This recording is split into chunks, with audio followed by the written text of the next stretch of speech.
Assalamu alaikum wa rahmatullahi wa barakatuh, ayyuhal mu'minun. Alors bienvenue à vous. Donc cette vidéo elle est pour mettre en garde contre un procédé que certains utilisent dans leur débat, que certains musulmans utilisent dans leur débat avec les gens du livre. Ce procédé là, c'est de prendre des versets d'une Bible considérée comme Bible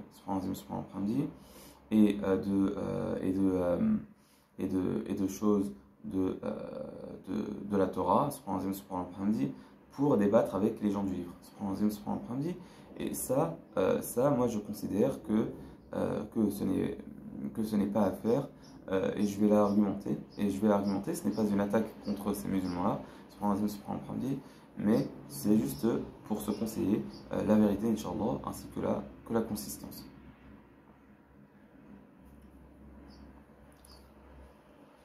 Cet argumentaire sera tourné autour sera établi, Inch'Allah, autour de 5 points. Le premier est le bon sens, le deuxième est l'utilisation d'un verset ou de versets coraniques, le troisième de hadith du prophète sallallahu alayhi wa sallam, le quatrième, je dirais comment est-ce que le prophète sallallahu alayhi wa sallam lui-même a fait ou n'a pas fait, justement, ainsi que les compagnons, et dans un cinquième temps, je voudrais parler d'une base commune qu'on devrait prendre pour débattre avec les gens du livre.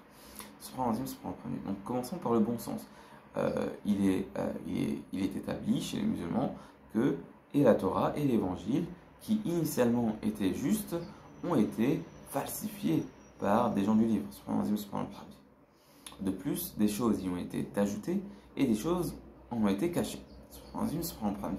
Donc, par définition, de façon intrinsèque, nous voyons directement qu'il est impossible de prendre un verset de quelque chose qui est considéré comme une Bible et de dire que cela, est systématiquement vrai.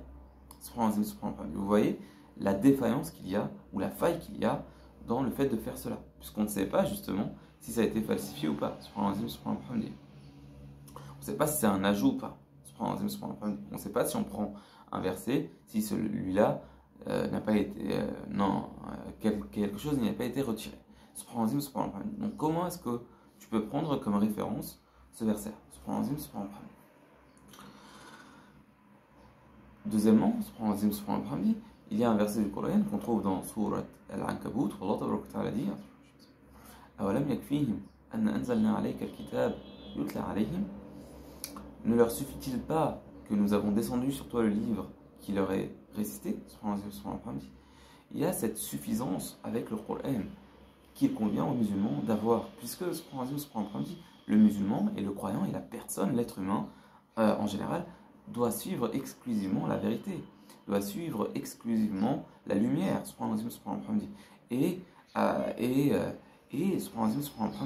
et se détache de tout autre discours avec des erreurs, avec des mensonges, etc., avec de l'obscurité, etc. On se doit de rester dans la guidance, grâce à Allah subhanahu wa ta'ala. Et justement, le Coran, le Karim, il est venu, قُلْ جَاءَ الْحَقُّ وَزَهَقَ الْبَاطِلُ, dit وَزَهَقَ الْبَاطِلُ إِنَّ الْبَاطِلَ كَانَ زَهُوقًا, dit la vérité est arrivée et le mensonge s'est dégagé. إِنَّ الْبَاطِلَ كَانَ زَهُوقًا. Vraiment, le batil, le mensonge, le faux est destiné à dégager, ou à disparaître, ou voilà. Donc, il y a ce nécessaire suivi de la vérité et cette exclusivité du suivi de la lumière de la vérité. On ne peut pas se permettre de faire entrer des choses qui sont fausses. Ainsi, il y a un hadith qu'on trouve chez le Bukhari qui dit, ce qui s'approche de cela ou cela, n'est pas des nôtres celui que la yataranna ou lam yataranna bil Qur'an. Ça a été interprété de différentes façons. Celui qui n'embellit pas sa voix dans la récitation du Coran, ou celui qui n'est pas en suffisance avec le Coran, que le Coran ne lui suffit pas. Ça a été interprété comme par rapport aux autres discours, comme par rapport aux autres propos. Le Coran, il nous suffit. Il y a la guidance d'Allah subhanahu wa ta'ala. Alhamdulillahi rabbil alamin. Voilà, il y a la science qu'il nous faut. Il y a les histoires des gens, des communautés avant nous, ou de peuples avant nous. Ce qui va se passer dans le futur.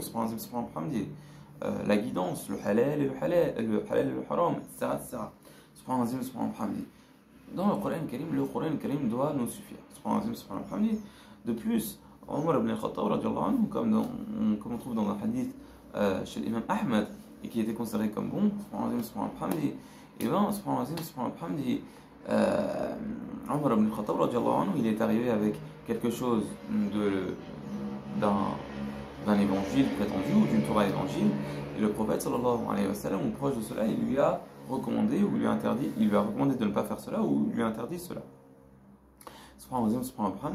De ne pas demander aux gens du livre, puisque ou de ne pas prendre cela, parce que il y a des choses qui peuvent nous dire qui sont vraies et qu'on démentirait ou qu'on irait, car elle vient d'eux justement, ou des choses qui seraient fausses et qu'on confirmerait éventuellement. Donc il y a un grand risque, et ce n'est pas un risque bêta sur une chose anodine ou sur une chose sur une chose anodine et sur une chose bénigne. Non, là c'est sur la religion d'Allah Azza wa Jal.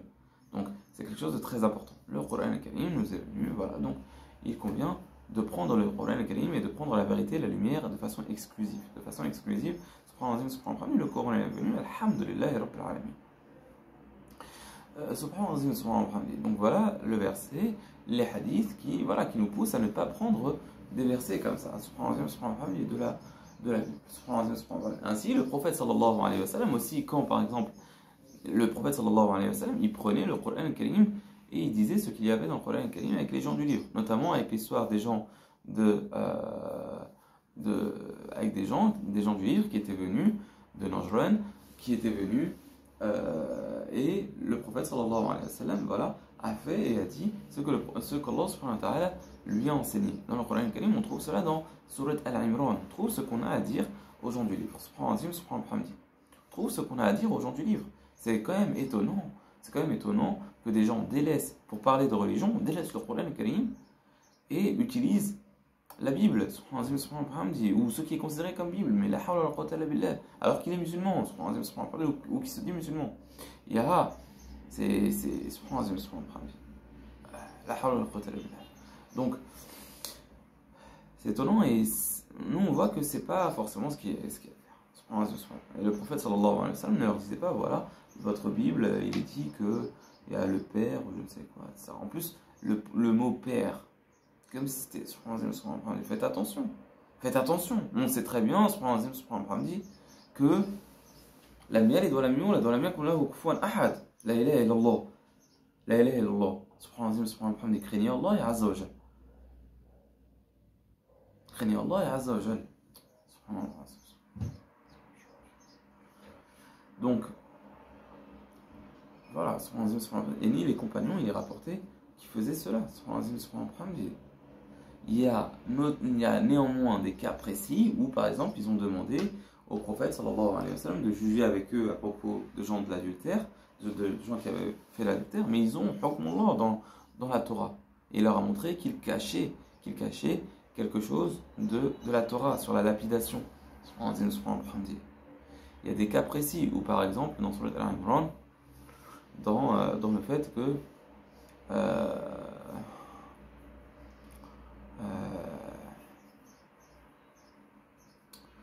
sur كل الطعام كان حلا لبني إسرائيل إلا ما حرم إسرائيل على نفسه من قبل أن تنزل التوراة قل فأتوا بالتوراة فاتلوها إن كنتم صادقين. Dans des cas précis, mais voilà. Donc ça c'était ce sur quoi voilà, je voulais dire. Donc, si tu veux faire des études, comprendre, on a le Coran, on a la sunna du messager sallallahu alayhi wa sallam, les explications et comment est-ce que le prophète sallallahu alayhi wa sallam a fait avec le Coran al-Karim. Et voilà, et dans le débat, donc là c'est la dernière partie, dans le débat, il y a un chrétien qui peut te dire, moi je prends pas comme référence le Coran. Toi tu dis tu prends pas comme référence la Bible, moi je prends pas comme référence le Coran. Prenons comme référence ce qu'on voit et réfléchissons. nous allons attendre, Inch'Allah, la vérité. Et nous, moi, certes, je vais prendre du Coran al-Karim. Par exemple, si je lui dis, comme ce que je vois du Coran al-Karim, pourquoi est-ce que tu dis que Ibrahim, alayhi salam, il était juif ou chrétien, alors que et la Torah et l'évangile ne sont descendus qu'après lui? Ne réfléchis-tu pas? Subhanallah, moi, ça, je le prends du Coran al-Karim. Mais là, entre nous deux, c'est quoi? La base, c'est la logique. Subhanallah, d'accord? Et c'est à partir de cette base, d'une réalité commune, de ce qu'on voit, du monde, de la logique, etc., voilà, qu'on va arriver, Inch'Allah, à la croyance que le prophète Mohammed sallallahu alayhi wa sallam a enseigné. Donc, vous voyez, ça, c'est ce sur quoi je voulais mettre en garde, et c'est vraiment pour se conseiller les uns les autres, que voilà, qu'on prenne le Coran al-Karim, même dans notre discours, vis-à-vis ou avec les gens du livre, qu'Allah subhanahu wa ta'ala nous guide, qu'Allah subhanahu wa ta'ala nous pardonne, qu'Allah subhanahu wa ta'ala nous donne le khir. Allahumma rabbana atina fid dunya hasana wa fil akhirati hasana wa qina azaban nar.